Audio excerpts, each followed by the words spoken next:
Hey guys, it is Ryan. I'm not sure if you know this about me, but I'm a bit of a fun fanatic when I can. I like to work, but I like fun too. And now I can tell you about my favorite place to have fun. Chumba Casino. They have hundreds of social casino style games to choose from with new games released each week. You can play for free and each day brings a new chance to collect daily bonuses. So join me in the fun. Sign up now at ChumbaCasino.com. Sponsored by Chumba Casino. No purchase necessary. VGW Group. Void where prohibited by law. 18 plus. Terms and conditions apply. This time we wanted to give not only an aggressive feeling in this album and with this new music, but we wanted to express a sort of travel from the that analyzes all the sides of the human being, let's say so, of the travel you have to do to reach a sort of interior peace and, let's say, satisfaction in a way.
Welcome to the Dreams of Consciousness podcast. If you'd be so kind, would you mind introducing yourself? Hi, I'm Davide, drummer for Bedsore band. Hello everyone, I'm Giulio, the bass player of Bedsore. Giulio and Davide, welcome. Thank you. Thank you. Can we start by describing the music of Bedsore? How would you describe your music? Yes, our music now is basically 70s progressive rock blended with death metal and some kind of black metal with some hints on cinematic ideas and cinematic landscapes. I'd say it's a melting pot of musical appearance. Davide, do you want to add anything to that? Yeah, we are trying with this album in particular. We are trying to reach a sort of new depth in the music expression of Bedsore. We are trying to mix all the influences of the four of us as a single musicians. In fact, I think you can clearly understand the strong influence from the 70s rock music, most of it from the Italian scene, like Giulio already said. And for example, by my side, I added a lot of. I tried to be more on groove stuff, even though I played some heavy metal and that grooves or feel. But this time we wanted to give not only an aggressive feeling in this album and with this new music, but we wanted to express a sort of travel from the that analyzes all the sides of the human being, let's say so, of the travel you have to do to reach a sort of interior peace and, let's say, satisfaction in a way. I don't know if you can relate to this. Yeah, sure. Nice. So, I've done a few Q&A interviews with Bedsore. Your bandmate Jacopo answered two written Q&As, one in 2020 when the first album came out, and one in 2022 when you guys did a split with the Japanese band Mortal Incarnation. Yeah. So people listening to this can go to the Dreams of Consciousness website and check out those interviews. Can you guys tell me a little bit how you became involved with Bedsore? You started as live musicians, right? Yeah.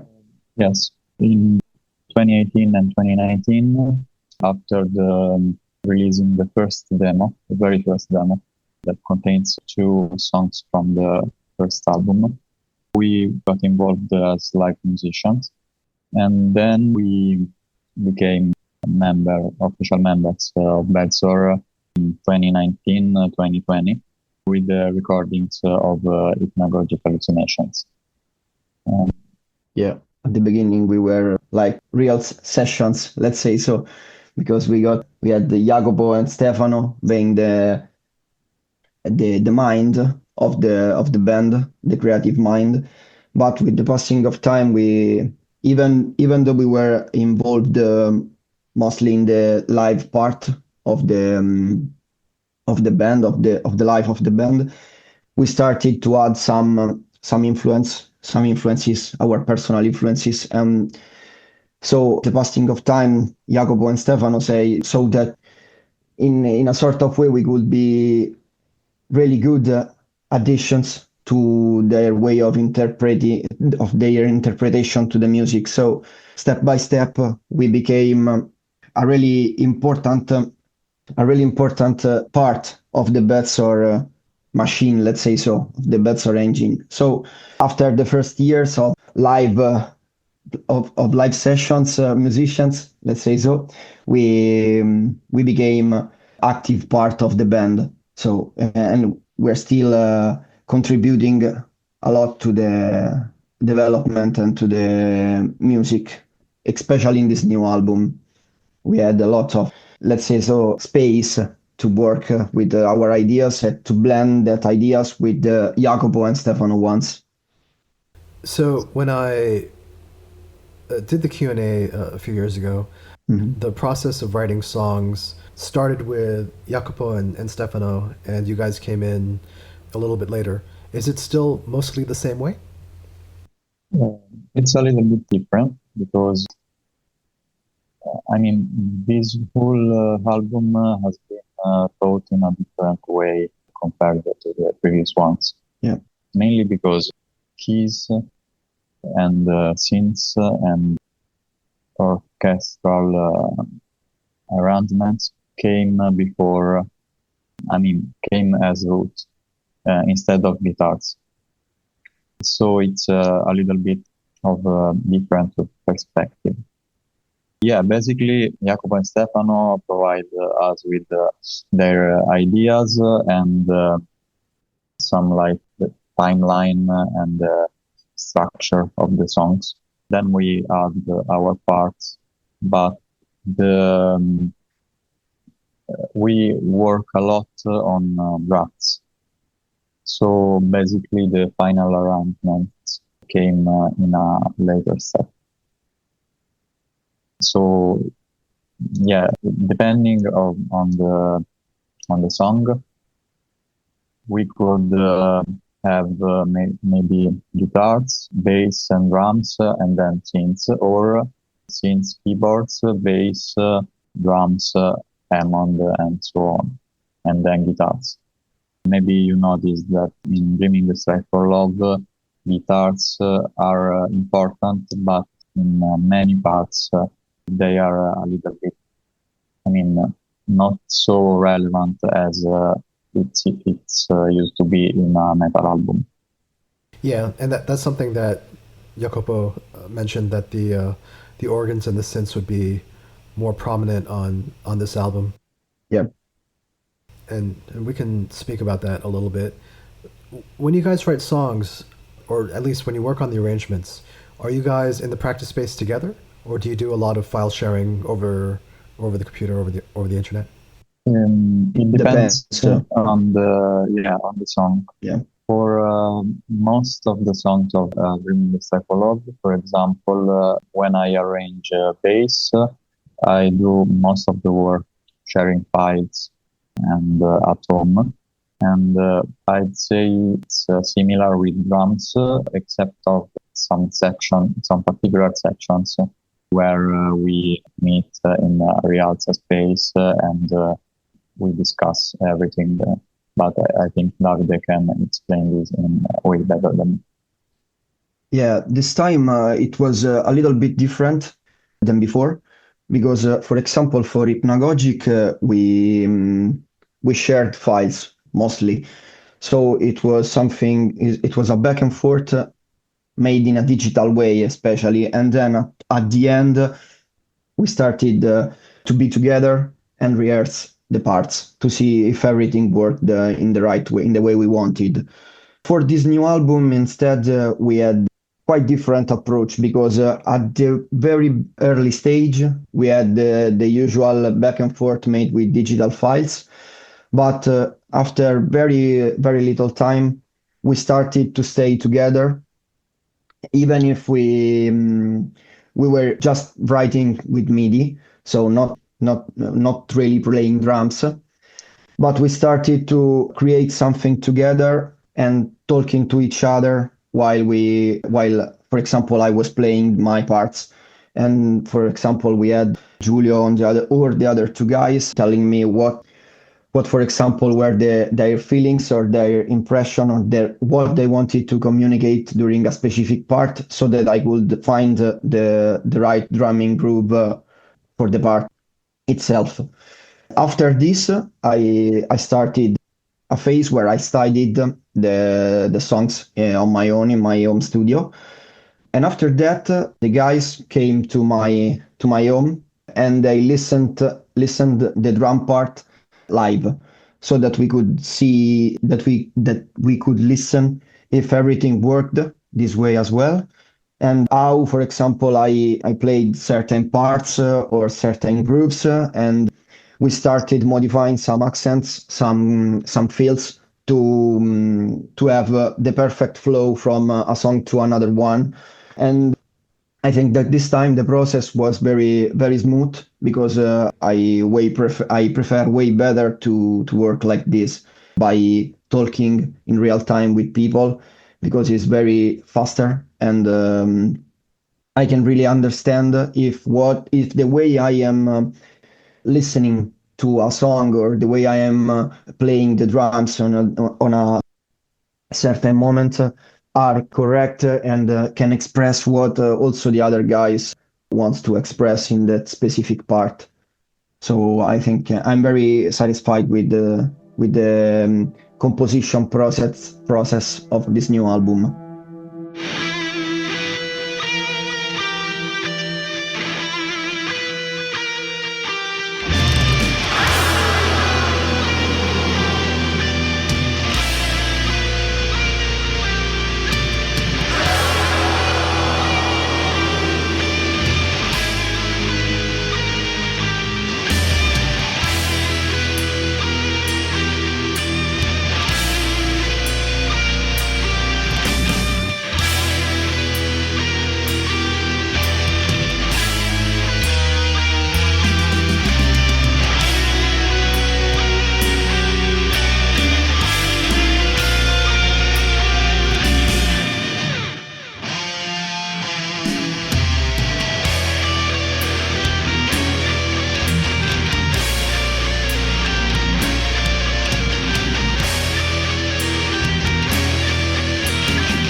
So at the time that we're having this conversation, Bedsore will be releasing their second full length, titled Dreaming the Strife for Love, through $20 Spin at the end of the week. Now, we spoke a little bit about some of the plans that you guys had for this album to include more organ parts and more synths, and to make it more atmospheric. And the last time I did a Q&A with Bedsore, you guys were already in the process of arranging this album. When were you guys finished with the songs? When were you happy with the album and ready to record it? Yes, we basically the whole year 2023 for the songwriting and arranging, and we were satisfied enough at the beginning of 2024 to decide to enter the studio. During the recordings, of course, as I think most of the bands, we made some little tweaks, some little adjustment. But basically we had 95% of the work done before entering the studio in April 2024, spring, March, April. Does Stefano handle all the keyboards and all the organs? Yeah. Yes. He recorded everything. He recorded everything and every synth, even organ, keyboards, mellotones, moods, and so on. How does that work when you guys play live? Does he go back and forth between keyboards and guitars? For Dreaming This Type of Love, we are planning a new kind of live setup. Yeah. Because of course Stefano has got only two hands. So we are planning to, most likely, me and Davide will do some more work.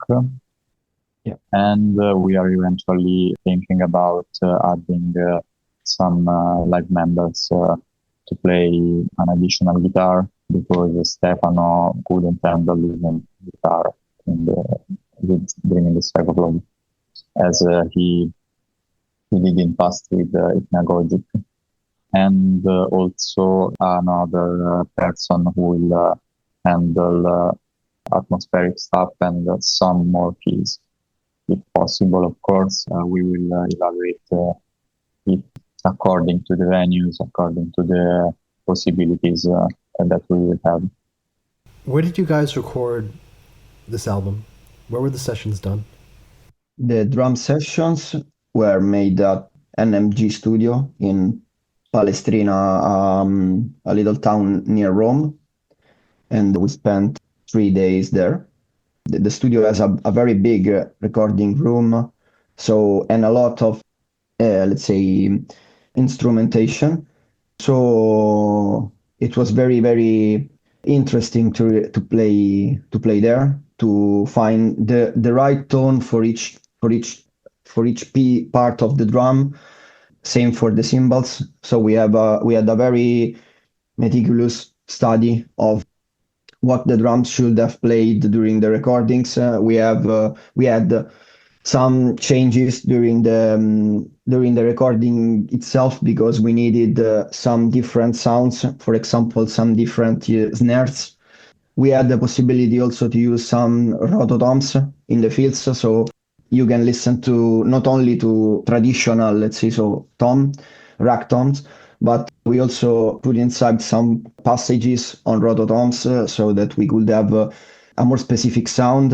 We added also chimes, so it has been a very good and meticulous work, and I think that you listen to a very good result drum-wise.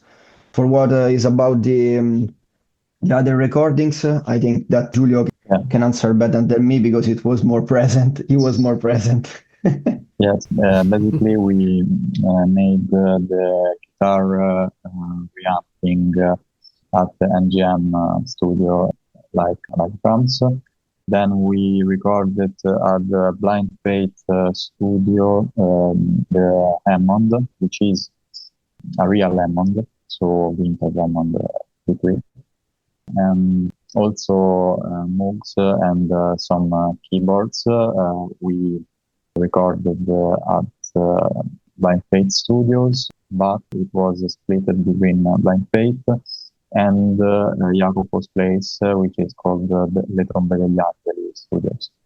So we basically used 3 different studios to match everything according to the possibilities and equipment, because of course, as you may imagine, finding proper vintage instruments is not so easy. So were the recording duties split between Lorenzo Sticconi and Jacopo? Did Jacopo handle his parts on his own, and then Lorenzo handled everything else?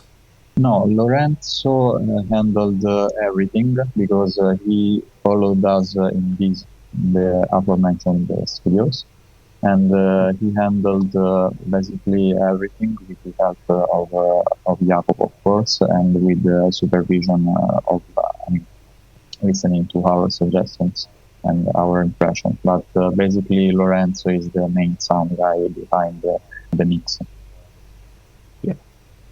And Lorenzo is also in the band Lento. Is this your first time working with Lorenzo as an engineer?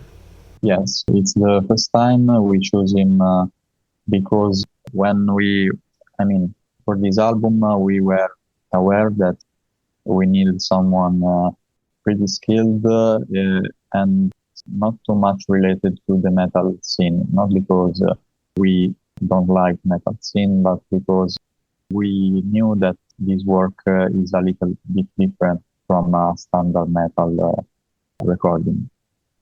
Yeah, we needed also a different sound.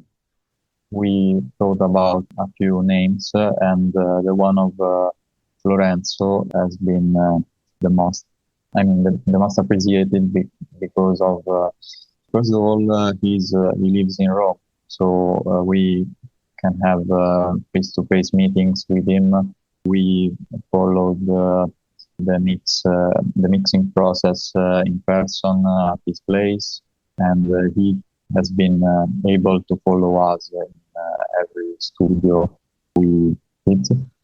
And basically, we also like a lot his approach, which is a little bit different from the usual approach of metal. Even though he worked with many metal bands, but he's more into experimental and organic sound, analog stuff, and so on. We like lots of his works, like he works because he still works with Zoo, which is an experimental trio from Rome, from Austria. It is a small seasoned place nearby Rome.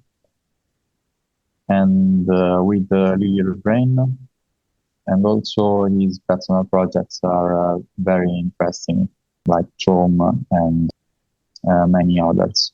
He is live sound guy for many famous bands like Yokumamo and others. But apart from this, the main reason why we choose Lorenzo is for his approach to the mix.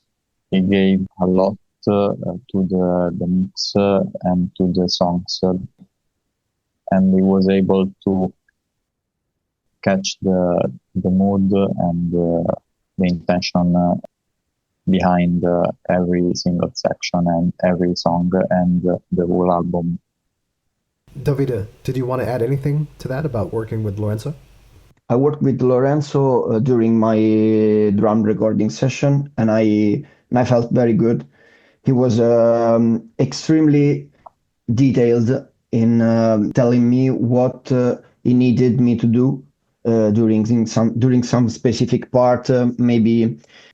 And I found it very useful because I didn't have to think about oh my God, what does he want from me now? I don't know how to solve this problem, but this time it was very, very useful and very easy for me because we succeeded in having a very direct and patient. So I think that we couldn't have done a better choice than Lorenzo for this album, even because talking about the mix, he gave a lot of importance to drums and bass in particular. So I liked it a lot, obviously.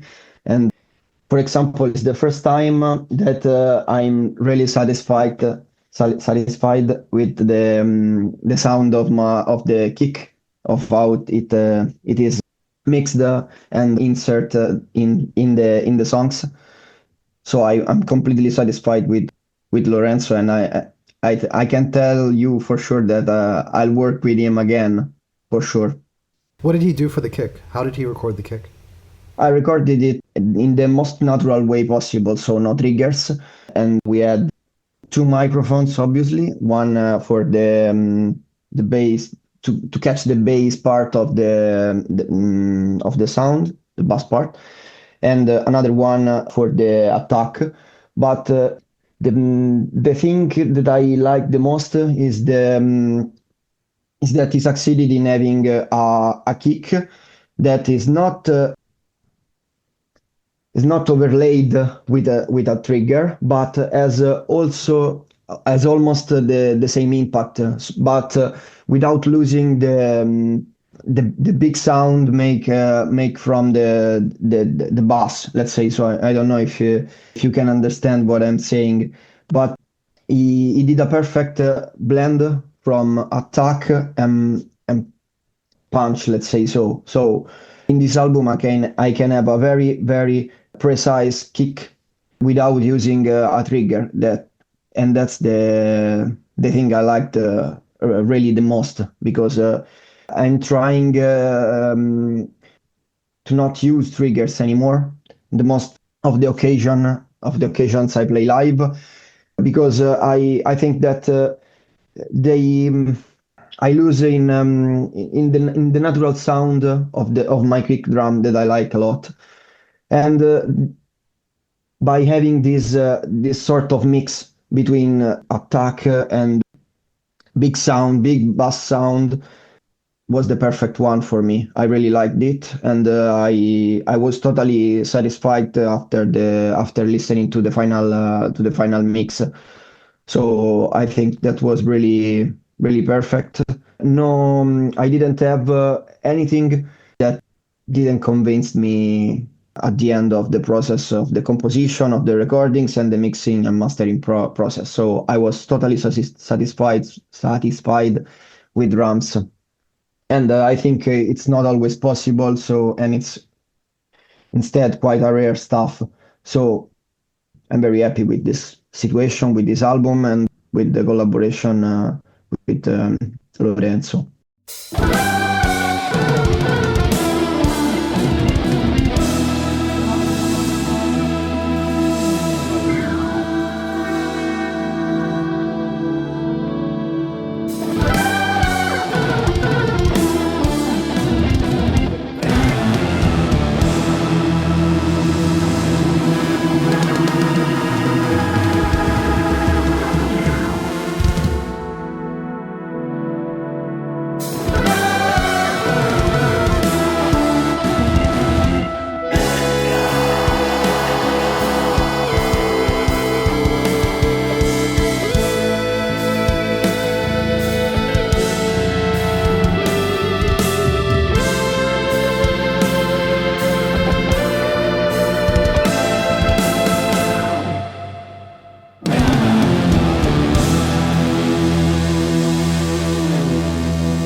Do you want to say anything about the guests that you have on this album who contributed the saxophone and the trumpet?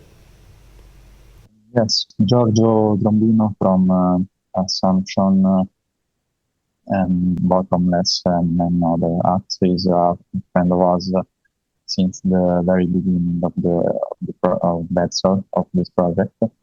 And basically, he had a guest spot in our previous work, so we asked him to put some line, flute, and saxophone on some parts, and he was more than happy about it. He made a great job as usual. Giulio, the other guy, recorded some parts of trumpets because we were supposed to use the mellotron for the parts, but in the end it sounded a little bit dull. I mean, not 100% satisfying. So we asked him to record, and he was so kind to do it for us. Were these elements, the woodwinds and the horns section, to add to the cinematic feeling of the album? To make it more cinematic, meaning? Yes, the help of Giorgio is about solos. There are a couple of solos of him, while Giulio made some more orchestrations, like to make it more cinematic and more realistic, of course, because we couldn't have an orchestra at our disposal. So, Giulio, you play a fretless bass, right? Yes, on this album I played entirely fretless, and it's been a little bit of a challenge because it's the first album where I only play fretless. In the split, I used both fretless and fretted according to the section I was playing on. And so, arranging parts for the most extreme parts, like death metal stuff or black metal stuff with the fretless, has been a little bit challenging. But at the same time, as Davide mentioned, we decided to go for an organic sound and a natural sound on every instrument. So at the same time, the fretless matched way better than a fretted bass, this mood and this kind of idea behind the whole process. How long did it take you to adapt to the fretless bass? I basically played fretless even before bringing the Strife for Love. Okay. So it was not news. I was able to do it. I just had to adapt sounds and maybe some more practice to play extreme parts, because I used fretless for fusion, that kind of stuff, but nothing so tricky. Okay, cool. Do you want to say anything about Magnus Lindberg from Cult of Luna, who mastered the album? Yeah, Magnus. We knew Magnus for his awesome works, and we got hint about him from Dave from 20 Backspin. So we were already in the mood to contact him for the master, but with the suggestion of Dave, we had no doubts. And he worked perfectly. He made smooth work and a really good job in a few days, basically, because he mastered everything in a week of mid-August. So we basically got exactly the dynamics of the album, and we enhanced every instrument with more clarity, more punch, more of everything we needed. So we are completely satisfied about his work. That's great. So we spoke a little bit about what's changing on the live front with Stefano handling the keyboards full time, and maybe you guys finding some more live musicians. What do you have planned for 2025 in terms of tours? So we have a couple of tours, work in progress. We're still arranging that, and we have a couple of festival confirmed as well for this summer. So we're trying to set up a sort of trip, let's say so, around those festivals to go around and play as much as we can. And obviously, since we are moving we should be moving with an extended lineup or with modified stuff. We are still trying to find the perfect balance of the situations and, let's say, places where we can where to play, where we can play in the best way possible, because obviously we need more space, and it is a little bit more complicated to set up everything. So we are, let's say so, facing new challenges about this with this new album, with this new lineup, and talking about the tour and or live shows on its own. But we are trying to, for sure, travel and play as much as we can. But still, let's say so, we can't confirm or anything. We are still working on it. So we prefer to maintain a low profile, let's say so, even for a scaramantic reason, so that we don't need to repent of what about what we said with too early, let's say so.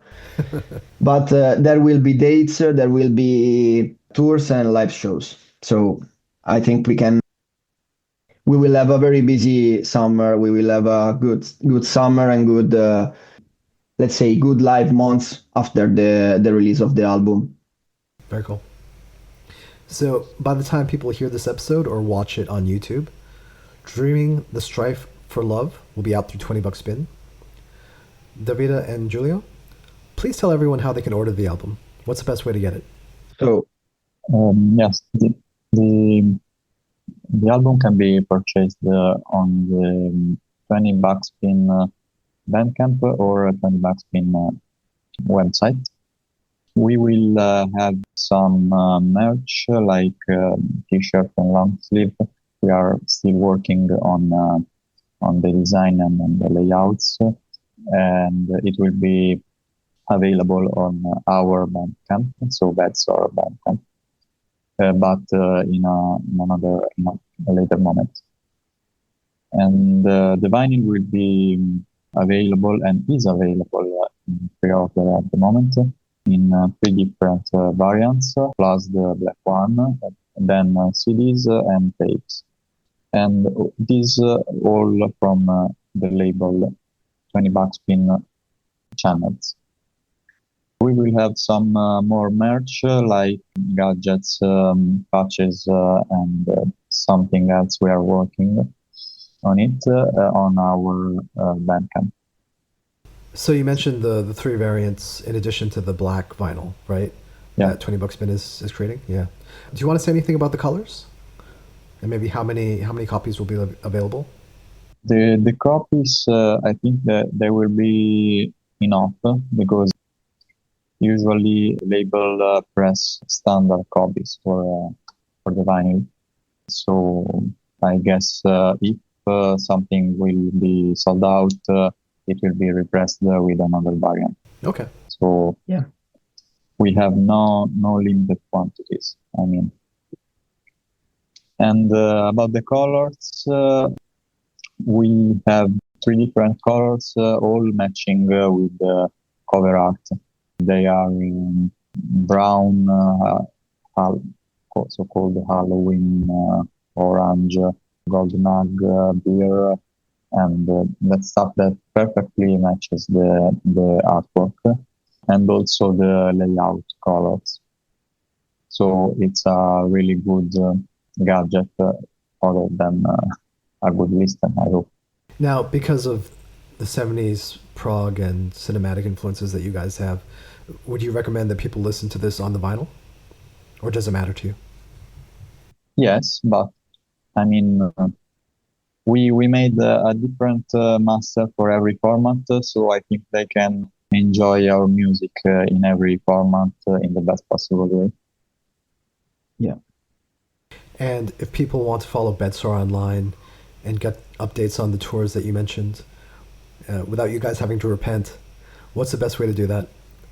Yeah, we have our official channels that are Facebook, Bedsore, and the Instagram page is Bedsore Death, the name, and the page, of course, is named Bedsore, where we will update everyone, every fan about our future commitments, and also we will post updates and news and everything related to the new album and to the band, and also some live pics, reports, reviews, and everything related to the band. Yeah, we'll be for sure very active. We are publishing a lot of stuff before the publication of the album, but after that day, we will be even more active by announcing stuff and publicating for example, everything we got in the merch and everything you can buy, purchase, or listen to. Whatever you can think of, we will be publishing on Instagram or Facebook, whatever. You will be up to date about everything. Very cool. Is there anything else you guys want to say? We would like to thank you for this opportunity. Yes, thanks for having us. Yeah, a lot. It has been a very good speech, very good talk with you. Thank you for giving us this time and this space, and I hope you had fun as well with talking to us and listening how we prepared and how we wanted to make how we want the people listen to this new album from Bedsore. So I hope it was a good morning, let's say so. Very cool. Grazie. Thank you.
is Ryan here, and I have a question for you. What do you do when you win?